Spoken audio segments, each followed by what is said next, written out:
November 18, 1999, Texas A&M University suffers its worst tragedy in school history.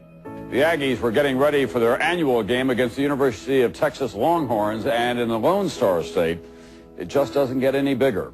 But tonight, Texas is in mourning. In College Station, a huge pile of logs set up for the traditional bonfire collapse.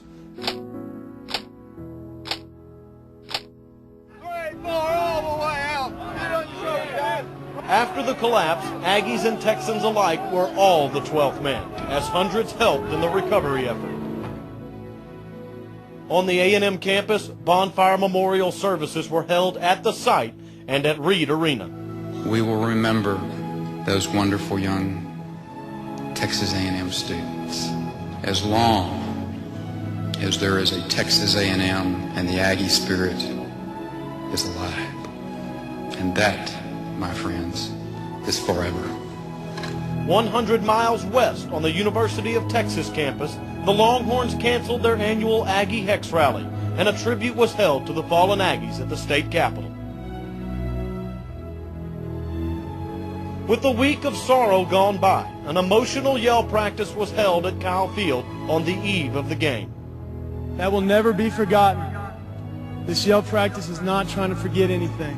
That will always be in our minds as long as the spirit lasts here at Texas A&M. Then 8 days after the collapse, the rivalry that Bonfire was created for had arrived. I'll flip it in the air. You call it in the air. If I fail to catch it, we'll do it over. You call tail. It's head. We'll defer. On November 26th, after several moving pregame tributes that was highlighted by the releasing of 12 white doves representing the 12 fallen Aggies, Texas A&M and Texas played their 106th game before over 86,000 fans. The Aggies got off to a good start, scoring the game's first touchdown. Handoff goes to Toombs. He is fighting for the goal line. Did he get in? He got in. It's a touchdown, Toombs. But later, a fumble helped the 5th-ranked Longhorns power their way to a 16-6 first-half lead. Sack, fumble the ball, and it has been recovered by Texas at the Aggie 35-yard line. At halftime, the Longhorn band performed Amazing Grace while A&M flags flew high right next to UT's.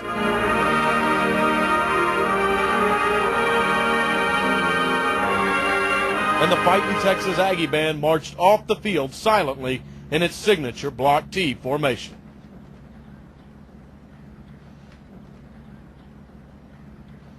As the second half began, it appeared the weight of the week and the strength of the Longhorns was too much for the Aggies. But over the final 30 minutes, there was nothing stronger than the spirit of Aggie. Cowan drops back, lofts one, goes sideline. Bethel Johnson caught it, and he goes out of bounds inside the Texas 20. High formation. There's the snap, there's the handoff. It goes to Toombs. He's going to score a touchdown. He got in.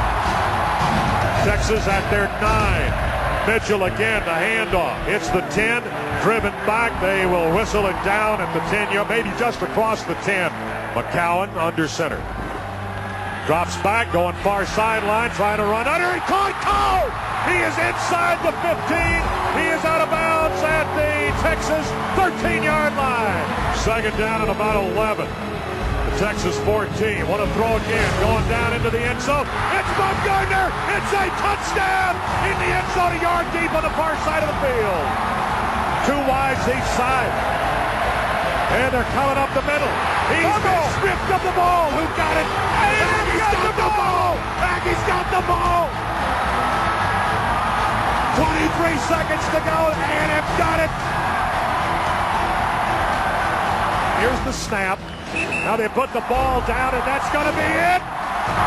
The final was A&M 20 and Texas 16. It capped the most emotional week in the history of Texas A&M. Amid tragedy and sorrow, the Fightin' Texas Aggie football team brought one day of joy and began the healing process for the entire 12th man.